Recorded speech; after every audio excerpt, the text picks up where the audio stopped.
What's up, everyone? Welcome into DodgerHeads, presented by DodgerBlue.com, part of the Blue Wire Podcast Network. My name is Jeff Spiegel, joined this morning by Matthew Moreno, here to talk about Yoshinobu Yamamoto. Some interesting contract details leaking out, Matt. We had heard parts of these, but the Associated Press, first and foremost, getting us some more details here about these contract details. Matt, the biggest one is tied to his health. We knew that there were opt-outs after year 6 and 8.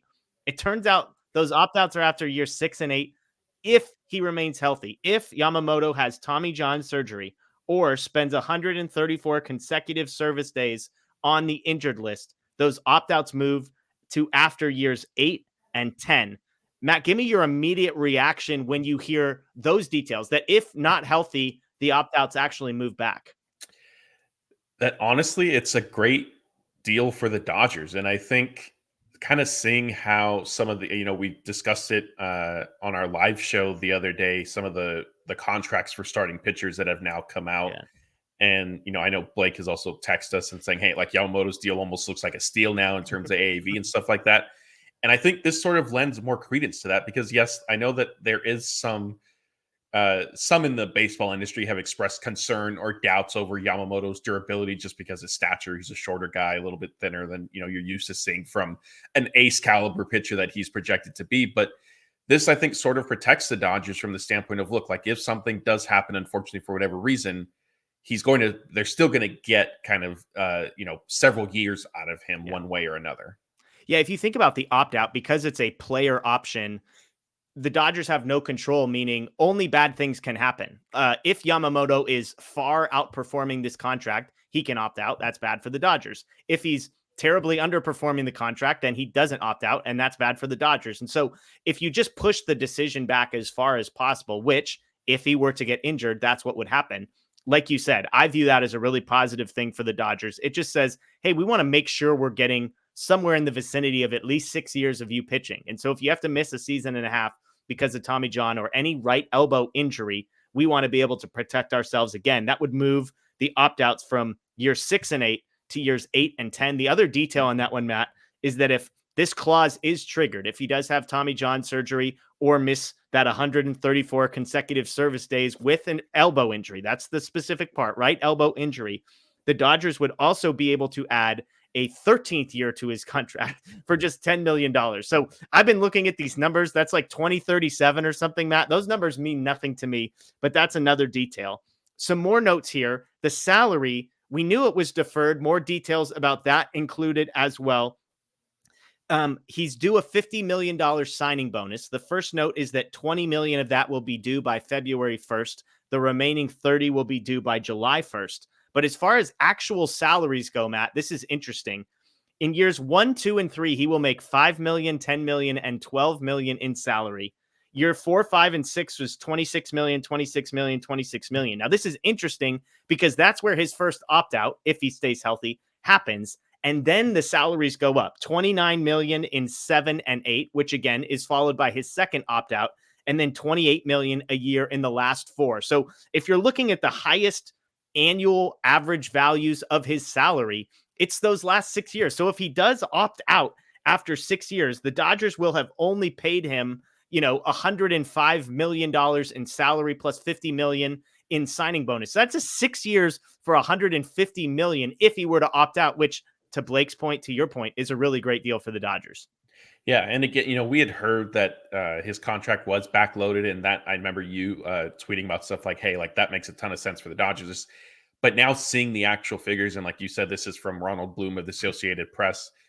It's how big of a difference there is, like gap in his annual salaries early on compared to later is shocking, and I think it again kind of tilts it in favor of the Dodgers. And honestly, look, like I know that there's a tendency when players sign contracts of like, oh, like did the Dodgers, whether it's the Dodgers or another team, and obviously we're talking about the Dodgers in this case, so I'll reference them. Like, did they overpay, or is it a bad contract for them, or what's going to happen? Like the different detail. I feel like this is actually a pretty well balanced contract for both parties, and I don't know how often you could say that. Like Ohtani's deal, you could argue, is heavily favored towards the Dodgers. Like, yes, he's going to get his money, but he's quote unquote only earning, $2 million in actual salary from the team for, 10 years. Like, that's pretty significantly favored for the Dodgers.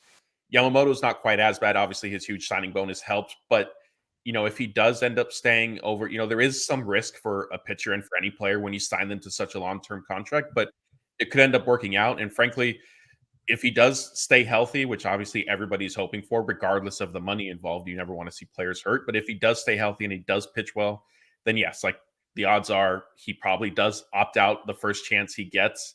And, that doesn't necessarily mean he leaves the Dodgers, but maybe he then cashes in another long-term deal with them. But I think if that is the case, then signs would have pointed, that would have been because he was pitching well and hopefully the Dodgers were, winning alongside of that. Yeah, even if you're factoring that $50 million signing bonus and kind of for the purposes of AAV, just saying, okay, well, how much are they actually paying him in the first 3 years of this contract? You're basically looking at salaries of 21, 26, and 28 million for a guy who's going to be 25, 26, and 27. I mean, Aaron Nola got 25 million a year, but that's because it was a longer contract that the Dodgers offered a higher AAV than that, reportedly. But that's because you're paying him into years when you're not actually expecting him to be sort of giving you value as a pitcher. So the fact that in those first 6 years, he's making about $26 million on an average annual basis, if you include the entire signing bonus over those first 6 years, that's a pretty remarkable deal for the Dodgers. And to your point, now he has all the control. If things go well, he can opt out. If things go poorly, he's guaranteed all sorts of money.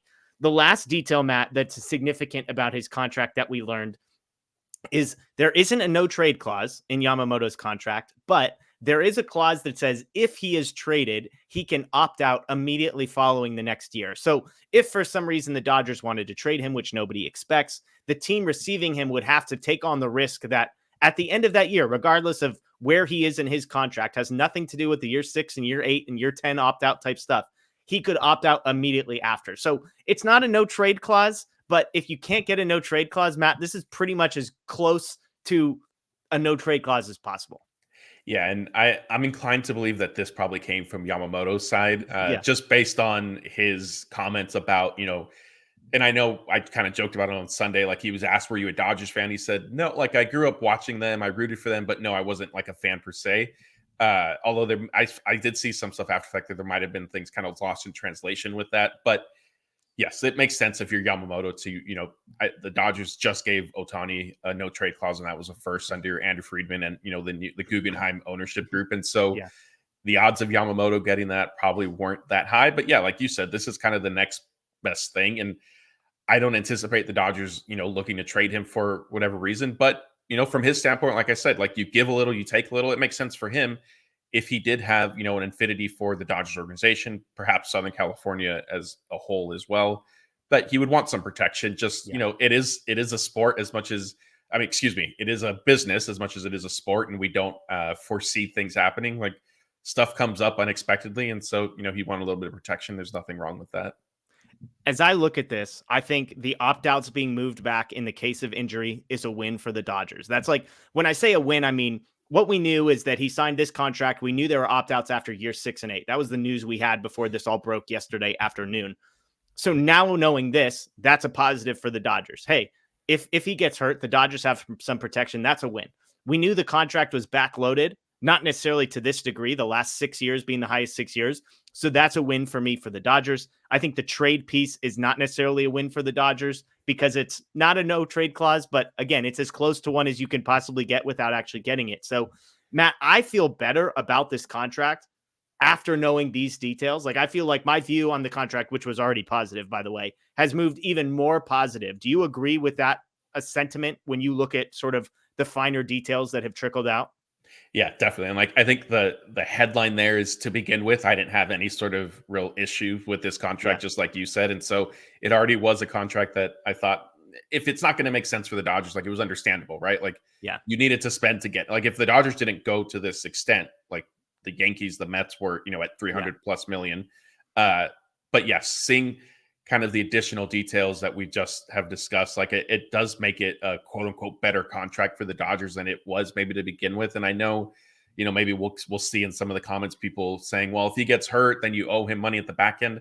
That is one way to look at it. I'm also choosing to look at it from a standpoint of if he's hurt early on, decides to stay and manages to get healthy, the Dodgers have a history of, I think, sort of helping pitchers in that sense, right? Like it's been a little bit more of reviving careers later in the later stages. But if he is hurt early on for whatever reason, sticks around, the Dodgers figure things out, he gets his training, maybe adjusted or whatever the case may be, and then he's still around and you still have him as part of your rotation. Like that, I think is worth it to me. Yeah, look, if he got hurt, the Dodgers, he can opt into every dollar of this contract no matter what happens. What the Dodgers are protecting themselves against is that he gets hurt in year 3, misses all of year 3, all of year 4, pitches well in year 5, pitches well in year 6, and then opts out. And they said, hey, we signed you to a 12-year deal and only got you for 4, basically. What they're protecting themselves from is we're going to bump that back. So basically, if you get injured once, we're still getting 6 years out of you no matter what. And look, if he's broken and can't pitch and his arm is dead, he's going to get this money regardless of if the opt-outs were in 6 and 8 or 8 and 10, because he's going to say, yes, thank you very much. I'll take my $29 million a year on the back end. So the Dodgers have just offered themselves some protections. Again, these are all, in my estimation, except for the trade clause, I think victories for the Dodgers.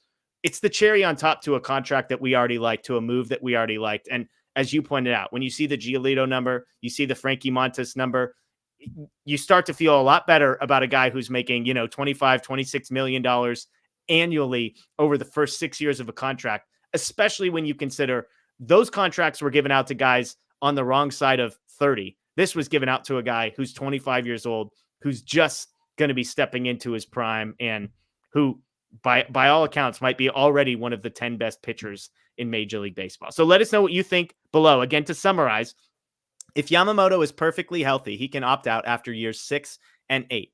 If he has a right elbow injury that causes him to miss 134 consecutive service days or have Tommy John surgery, then those opt-outs would move from year 6 and 8 to years 8 and 10, after years 8 and 10. That's the first part. The second is his contract, the salary, $50 million signing bonus, $20 million will be paid by February 1st, $30 million in the July, and then the severely backloaded contract in which the 6 highest paid years are all on the back end. And last but not least, if he were to get traded, he has the option to opt out immediately following that season. So those are the details from the Associated Press that leaked out yesterday. And again, Matt and I are in agreement. This is a win for the Dodgers. So let us know what you think in the comments below. Did this move go from an A+ to an A++, from a B+ to an A-? We'd love to hear below. You can check out more information about this on DodgerBlue.com. Of course, check out DodgerBlue1958 on social media. And if you're new around here, please subscribe, ring the notification bell. We'd love to have you join the community. That is Matt. I am Jeff. Enjoy the rest of your day, folks. And as always, go Dodgers.